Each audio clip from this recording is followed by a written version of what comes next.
Okay, so we're just going to carry on now with our first stanza. The first stanza is going to be all about this classroom setting part here.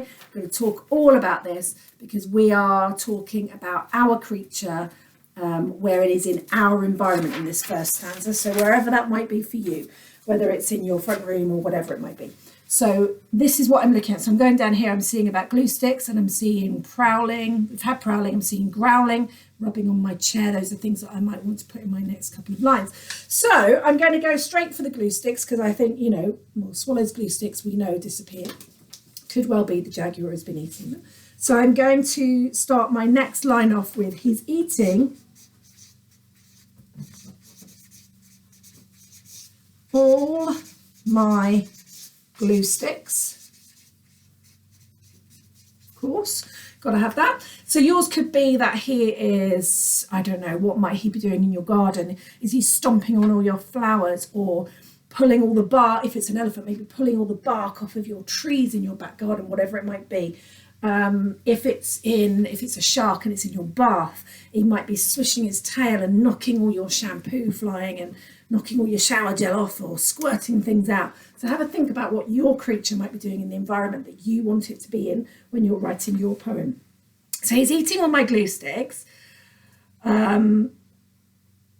That's right, I was going to say next, I was going to use the growling part. So he's growling, or maybe we have and growling at my chair. Because if you think I was thinking here that if I had a jaguar in our classroom, things like a chair might be really alien to that jaguar. It might walk in and go, not know what is this chair?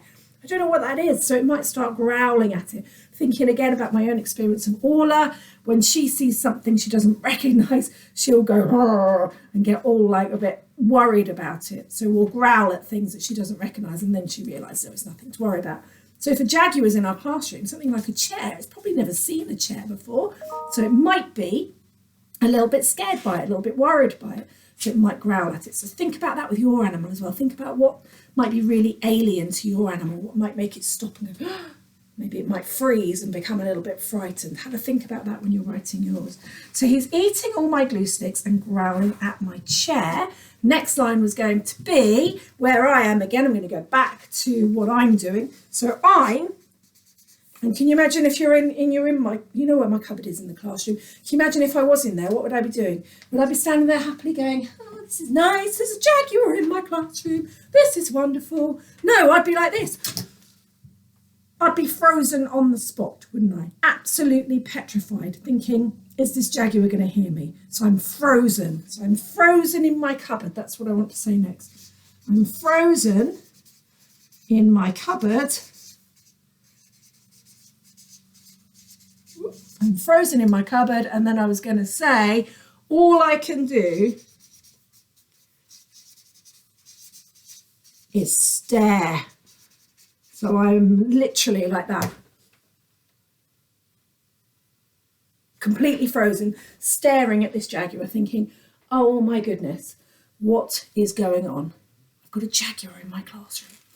Okay, so that's now, we've done 2 lines of our, or 2 sections of our first stanza, which is brilliant. So we've got 1 more to go. Now I'm going to go back to the original one here, because then it says, the next line of Rangtan says, there's a Rangtan in my bedroom and I don't want her to stay. So we go back to the beginning part and we write this out again. So there's, sorry, it's all a bit not very good, the handwriting, because I'm trying to do it at this funny angle. There's a jaguar in my classroom. Ooh, and then, how did I put it? And I don't want him to stay. Because really, as lovely as it would be to have a jaguar in my classroom, to be honest, I'd be a little bit worried about you guys being eaten by the jaguar. So maybe I don't want him to stay after all. Then I'm going to go back and it says, so I told the naughty Rangtan that she had to go away. So I'm going to have, so I told, I'm going to keep it the same as the poem. Instead of naughty, I'm going to have scary, because, you know, the jaguar is pretty scary. Scary jaguar. So I told the scary jaguar that he had to go. He had to go. You can obviously do much better handwriting than Mrs. McCall is currently doing, because that is really shocking down the bottom there, isn't it? Then he had to go away. We finished our first stanza, just like that. Let's go back and check we're happy with the rhythm and the rhyme. There's a jaguar in my classroom and I don't know where to go. I'm hiding in my cupboard while he prowls around real slow. He's eating all my glue sticks and growling at my chair. I'm frozen in my cupboard. All I can do is stare. There's a jaguar in my classroom and I don't want him to stay. So I told the scary jaguar that he had to go away. We finished our first stanza. Think about how you're going to do that. Think about your animal in your setting and think about those rhyming words. Keep them simple. Magpie, take some of these ideas. Take the ideas from the rangtang and use those to help you write your first stanza. I cannot wait to see what you come up with. Well done, guys.